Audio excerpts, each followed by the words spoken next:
गांव में राहुल सिंह पैदा हुआ। उसका घर मिट्टी और गोबर से बना था।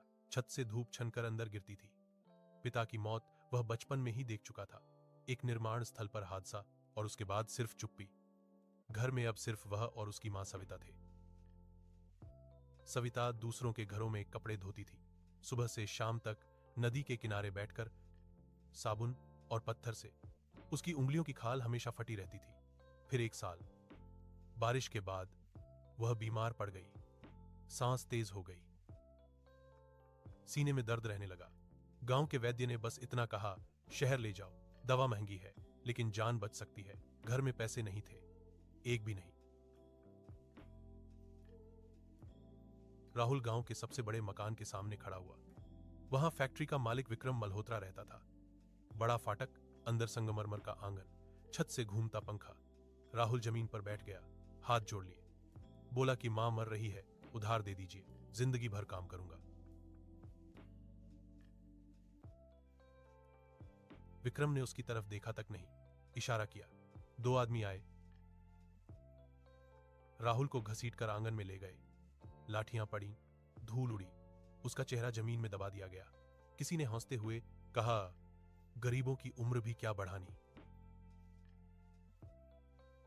फाटक बंद हुआ। राहुल सड़क पर पड़ा रहा। उसी रात दिए की कमजोर रोशनी में सविता की सांस रुक गई। राहुल ने उसे पकड़े रखा देर तक। सुबह नदी किनारे उसने अकेले उसका अंतिम संस्कार किया। धुआं आसमान में घुल गया, उसकी आंखों से आंसू नहीं निकले। अगले दिन वह गांव छोड़कर निकल पड़ा। सबसे सस्ती ट्रेन में खुले दरवाजे के पास खड़ा होकर वह मुंबई पहुंचा। शहर पहले से जाग रहा था। शोर, भीड़, बदबू और उम्मीद, सब एक साथ। उसने निर्माण स्थल पर काम किया। सुबह 5 बजे लाइन में खड़ा होना, ठेकेदार की उंगली का इंतजार। चुने गए तो काम, नहीं तो भूख। नंगे पैर तपती जमीन पर सीमेंट की बोरियां उठाना, धूल फेफड़ों में भर जाना। किसी के गिरने पर काम नहीं रुकता था। फिर ढाबे में बर्तन धोए, घंटों खड़ा रहना, गंदा पानी, जलते हाथ, मालिक की डांट। फिर रेलवे स्टेशन पर कुल्ली बना, दौड़ते हुए प्लेटफॉर्म पार करना, सूटकेस उठाना, कम पैसे लेना।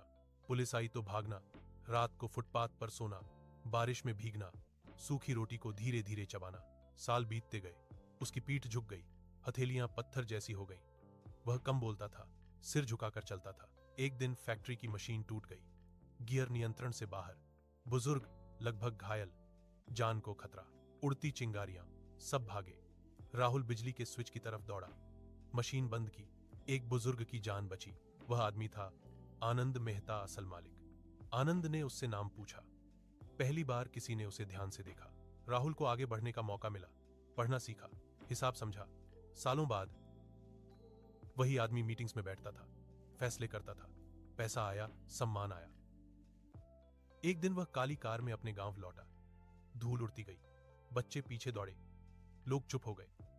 वह सीधे उसी फैक्ट्री में गया। विक्रम मल्होत्रा के सामने कॉन्ट्रैक्ट रखा गया। नाम पढ़ते ही उसके हाथ कांप गए। राहुल सिंह। फैक्ट्री बिक चुकी थी। नई व्यवस्था आई। मजदूरों को सही मजदूरी, इलाज, इज्जत मिली। लोग राहुल का नाम लेने लगे। शाम को वह गांव के बाहर खड़ा हुआ। सूरज डूब रहा था। उसने मन ही मन कहा, मां, मैंने जिंदगी घुटनों पर नहीं जी,